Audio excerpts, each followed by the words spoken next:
Hi, welcome to the second part of my informal letter writing lesson.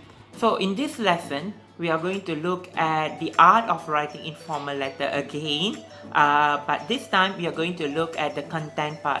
So in this video, I'm not going to talk or discuss anything about the format because it has been discussed in the previous video. So if you want to learn about the format, you can go to the previous video. In this lesson, we are going to look at only the content development, okay, or how to develop your content idea for an informal letter.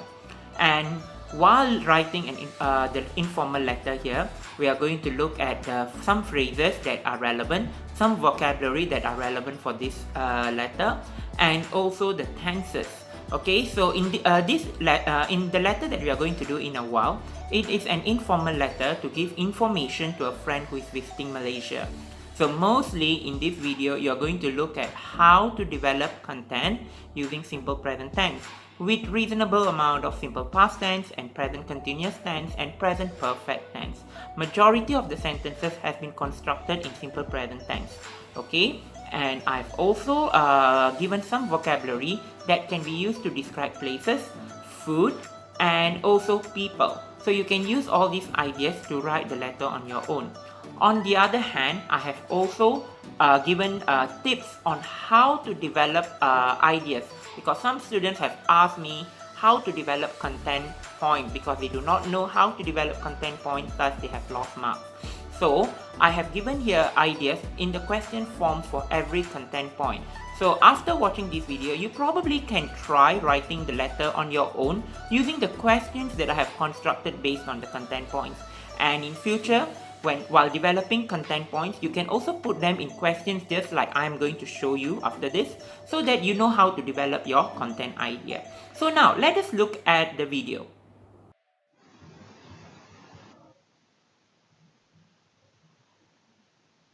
Okay, so for this lesson, we are going to look at formal letter. Okay, this is the question. Your American friend is coming to Malaysia for a visit with her parents. Write a letter to your friend, giving her information so that their stay in Malaysia will be memorable. Your letter should include all the points below: suitable clothing, languages spoken, varieties of food, cultural activities, places of interest, and two more points of your own. Okay, so this is a letter giving information. Now, if you see in this letter, the first thing that we are going to look at some tenses that we should be able to use when writing this letter. So these are the tenses that you can use to write your letter. The first thing is simple present tense. Okay, simple present tense can be used widely in writing an informal letter, especially the one that we are doing now, which is talking about places of interest, food, clothes, and everything that should be described in simple present tense. Okay, now, so the introduction part, you can always start with the simple present tense, asking your friend's well-being, how are you? And if you want a different way of asking a friend's well-being, you can refer to the previous video where I've shared several ways of asking your friend's well-being in an introduction when writing an informal letter. So the contents-wise, these are some general ways where you can use simple present tense. I have some suggestions. It is like, the places are, the food is delicious. The clothes that you need are some t-shirt and a pair of jeans. Malaysia is a multiracial country. The languages spoken in Malaysia are Malay, Mandarin, and Tamil. They are very friendly people. The best time to visit Malaysia is in January. Okay, you see, these are some general ideas of how to write, how to use the simple present tense.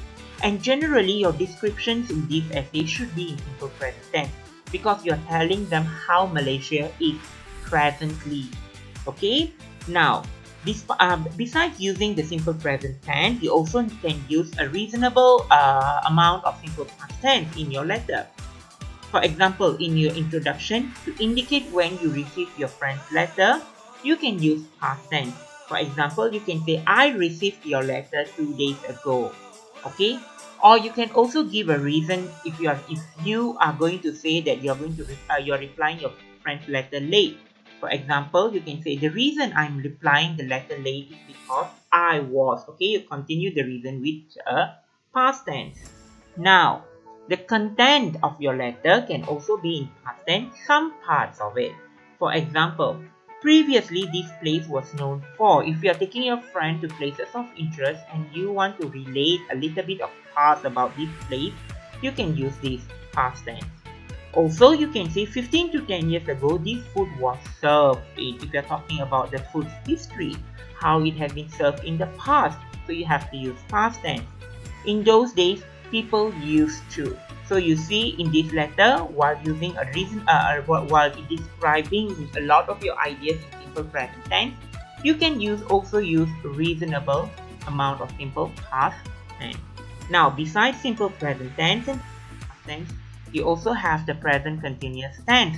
In introduction, you can use the present continuous tense with I am currently working on. Watch. Content, we are going to have a blast. Okay, so these are how you can put your simple besides using simple present and simple past, how you can use present continuous tense. I'm just giving you an idea, a general idea of how present continuous tense can be used in this letter. Now, if I say simple present, the use of simple present tense is inevitable in this letter. Same goes to the use of modal verbs. Modal verbs are equally important in this letter. When you insist, when you're giving suggestion that your friend should be doing something, for example, you can go to, you must try, you should visit, we must not do what. Okay, these are some general ways of describing things or general ways of giving instruction. Things that they can do, things that they cannot do, things they must do. Okay, all that you can use in present. Use the modal verbs. Okay, now the next thing we are going to look at vocabulary. Okay, now you see, these are some simple vocabulary. Since this is a letter to inform your friend about the places, food, people. These are some examples of vocabulary that you can take note. When you write your essay, you can use all these vocabulary. But remember, do not overuse them. Okay, just keep in mind, do not overuse them. Okay, you can pause this video and copy down these letters or just take a screenshot of this part of this video so that you can use them later. I'm not going to go through it one by one. Alright, now let us the letter. So this is the introduction. Let me read the introduction. It is so exciting to learn that you have accepted my invitation to visit my home country. Okay, you see the excitement is shown here with an exclamation mark. Okay, one tense that I forgot to explain just now is the present perfect that you have accepted. Okay, this is the present perfect, yeah, that's being used here. So express your feeling. Expressing your feeling in the introduction part is very important. So it is so exciting to learn that you have accepted my invitation to visit my home country.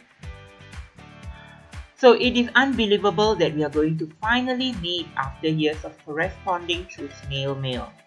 Okay, since you will be traveling with your parents, I have some suggestions and tips for you to make the most out of your vacation. Okay, so this is the purpose of your letter. So make sure you make it very clear the purpose of your letter. So this purpose is, I have some suggestions and tips for you to make the most out of your vacation. So this is the purpose of your letter.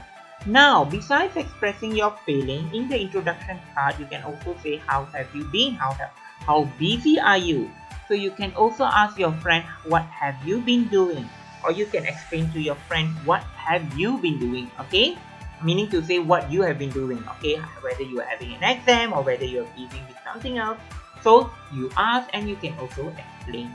Okay? But you do not need to write a lengthy introduction. This is reasonable. This is reasonable. Okay, asking your friends' well-being, telling them how you feel, and then telling the purpose of your letter. So you see, 3 things keep in mind. How have you asking your friend how she or he has been? How are you feeling about your friend coming to the country? And then purpose of your letter. Okay, any informal letter, just keep it a reasonable amount of introduction. No need to have a very lengthy introduction. Now let us the elaboration of the content point. The first, suitable clothing. Now, if you always have trouble on elaborating your idea, you can always put in the elaboration point in 2 questions, like what I have done here. I put in 2 questions here. What do they need? Suitable. Why do they need suitable clothing? What kind of clothes do they need? Okay, these 2 things I put here as a paragraph. Malaysia is a warm and sunny country with plenty of coastlines and dense jungle, and it is advisable to not miss the chance to visit a few of them. You would need to have suitable clothing for a hot summer, but also be prepared for medium to heavy showers. Okay? Some protective long pants and shirts would be advisable against insect bites or scratches while hiking through forests. You will be also need comfortable shoes that don't get wet easily. So what kind of clothes has been explained? Reason for needing clothes, or what the type of clothes has also been explained here. Now, if you do not want to make things too complicated, you can just say Malaysia is a warm and sunny country, and you may need clothing like a few t-shirts and a few pair of jeans, and a reasonable sneaker will do. Okay, you see, this is a simple elaboration that I've given you. Okay, but if you really want to work hard to write well, so you can consider this. And I've also used words to describe the weather here, warm and sunny, okay, as I've shown you earlier, the vocabulary part. Okay, now done with the suitable, let's go to the next one, language spoken. Okay, when talking about the language spoken, here are some of the things that I've put here. What is the main language? What are other languages spoken? How many languages a Malaysian can speak? And do Malaysians speak the English language? Now, if you are going to write this essay on your own after watching this video, what you can do is you just copy down all these questions, and later on, based on these questions, try to write the elaboration on your own and compare with the elaboration that I have given here. So this would be a perfect way for you to practice writing your essay. So now let us look at the elaboration.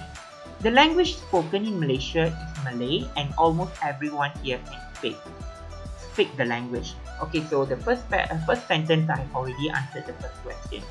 The Indians here mostly speak Tamil, while the Chinese are comfortable with Cantonese and Mandarin.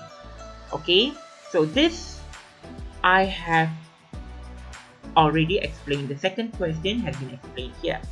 Okay, look at the next one. Most Malaysians from the urban areas are able to converse rather comfortably in English. But in rural parts, the locals aren't shy of trying their best to communicate or help you, albeit in simple or broken English. We are a friendly bunch. Okay, so how many languages a Malaysian can speak? I did not put this specifically, but if you want to put it, you can, no problem. Do Malaysians speak the English language? It has been answered. So this I have given an elaboration for the phrase language spoken. So you can try it out after this. Now let us look at the next varieties of food. Now, so before we look at the elaboration, look at the words that I've used. The questions that I've asked. What kinds of food you can find in Malaysia? Examples?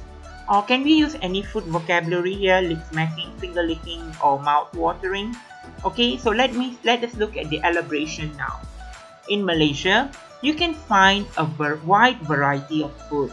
This is owing to the fact that Malaysia is a melting pot of cultures. The most popular food among the locals and the tourists are the nasi lemak and roti canai. You should also be cautious as they are spicy too. Okay, so you look at this. Okay, I made it simple. I did not use any food vocabulary here, but if you want to use, you can use them. Okay, instead I have said melting pot of cultures, meaning to say we have many cultures here. So, and I've only used nasi lemak and roti canai. I do not want to cloud my paragraph with too many examples. So I just put the two main dishes that are favorite among Malaysians. That is nasi lemak and roti canai. Okay, I think that should be okay here. But if you want to add more, then no problem. Alright, now let us look at the next point. Here, cultural activities. Name a few cultural activities. Who celebrate them? Anything special about these festivals or cultural activities? Okay, there are 3 questions that have been asked for your practice. Okay, so this is how I have put that here. The best time to visit Malaysia is when there are cultural activities and festivals like Hari Raya, Chinese New Year, Deepavali, and Christmas Day. During these periods, you will see Malaysians visiting one another. This is what we call as the open house culture.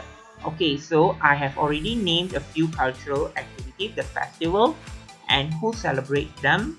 And then I have also put one specific detail here about the open house culture. Because I have a question here, anything special about these festivals or cultural activities? So what is special about the festivals and cultural activities here? I have put them here. Alright, now move on to the next one, places of interest. Suggest one or a few places of interest. So I have put here one. Okay, you can add more later. Okay, there are many places of interest which I would like to recommend. One of it is the National Park in Pahang. It provides a spectacular adventure if you brave the large and challenging wilderness of the Malaysian forest. The nature park will lead you to the largest cave in the world, that is Gua Nia Sarawak. Okay, so now you can also add another place. Okay, but keep in mind, do not add too many similar places. Okay, your own information. Okay, I have given one information that is about shopping. Okay, so where to shop, what to shop, and examples of things that you can buy. Okay, has been elaborated here. Malaysia is also a shopping haven where you can get a lot of things at very reasonable price. Okay, at very reasonable price, you can also see that dirt cheap. Okay, be it large shopping malls or open air markets, Malaysia is a shopping paradise for foreigners. You can get fridge magnets, keychains, handmade bags, and many other souvenirs at these places. I will definitely take you for shopping, and we will shop till we drop. Okay? Now, let us look at the conclusion part. Now, how do we end the letter? Okay, I have a few questions here. Do you want to express your excitement? Or do you want to summarize what you have said? Or do you want her to reply? Or do you want to send regards to her parents? Okay, these are a few things that you can consider of writing in your conclusionary part. Okay, let us look at my conclusion. In short, Malaysia is a country with amazing sights, tastes, and sounds that will leave you with nothing short of the best memories of your life. Okay, this is the summary of my letter. So I have summarized my letter. Now, see you soon and do write back to update me about your visit. Okay, so here I'm telling her that I want her to reply me and send my best wishes to your family. Okay, it's not your family, yeah, to your family. Okay, so here I'm sending regards to her family. So this is how I write the conclusion. So basically, this is what I have shared here. Okay, how to write your elaboration by constructing questions. Okay, and how to build your elaboration point. Okay, so please do try. Okay, now please do try writing this essay. Okay, take note of all these questions and write down on your own and then compare to the paragraph that I have written here. Okay? Okay, so hope all of you have understood the idea of developing content well, and I hope after this lesson you can actually try writing on your own, and you can always come back to this video and compare your essay and the essay that I have given as a sample here. You see, the reason I'm sharing the sample essays is for you to get a picture on how to write your informal letter.